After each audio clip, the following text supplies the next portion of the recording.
азыр Кубаныч Султан уулу сол такымга басты. Эми өзү чабуулга барууга мүмкүнчүлүк бар. Азыр эки oyunчунун жакшы кармап калды.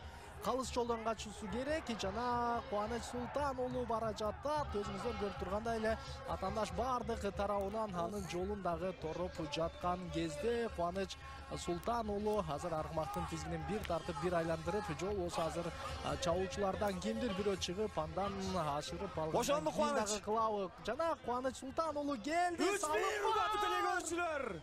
Эсеп сандары 3-1 жана Кыргызстандын көрмандарынын биздин кубанычыбызга эч кандай чек жок. Биздин спортчуларыбыздын бардыгы азыр Казанат ат майданында, алар Кыргызстанды колдоого да келди жана дал ушинтип өзүңүздөр көргөндөй бул жерде көрүнүш Кыргызстанды колдоого да келди жана дал ушинтип өзүңүздөр көргөндөй бул жерде көрүнүш спортчунун эми билбейм. Улан Байтараев атайын эле камчы менен азыр сабап кетти. Эми 2017-жылда тарыхты кайталагысы келди абы. Болбойт мындай, чындыгында бул спорт, бул жерде утулганды да билүүсү керек жана биз эми кандай гана болбосун көкбөрүдөнбү, көкпарданбы атаандаштарды утууга даярбыз. Ал эми бул оюнда боло турган нерселердин дагы жообу сөзсүз түрдө болот жана мен жакшы билемин азыр калыска да кыргызстандык делегация нааразычылыгын билдирүүдө.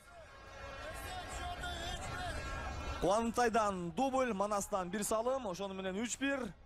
Азыр 10-номурда казакстандык оюнчу Улан Байтараев эмне кылгандыгын көрдүңүздөр. Атайын келип Кубантайды камчы менен уруп кетти. Эмне кереги бар андай нерсенин? Азыр атайын ушул тартипти көзөмөлдөөчү инсандар дагы окуяга аралашып, мынакей Кыргызстандын оюнчуларын курчап жатат. Эми Кыргызстандын оюнчуларын бир аз психологиялык жактан басым жасаганда эмне кереги бар? Өзлөрүнүн спортчуларын карап, аларды бир аз тарбияласа болмок. Бул жерде эми казак тарапты чындыгында ушул көп эле жагынан жакшы, бирок көкбөрүгө келгенде эмнегедир дайыма чырдашат. Эми Сарайып кагазын көрсөтүп, Улан Байтараевди 2 мүнөттүк жазалмага жиберди. Ортодогу калыс, бул башка кеп. Эми азыр 2 мүнөт бою биз 4-3 болуп чыгабыз. 3-1 эсеп сандарын дагы да болсо бирлетип коюуга аябай жакшы мүмкүнчүлүк бар. Старт берилди. 6 мүнөттөн көбүрөөк убакыт калган жана дал ушул убакыттын ичинде эми биздин оюнчулар кайрадан өзүнүн мыктылыгын көрсөтүүсү зарыл.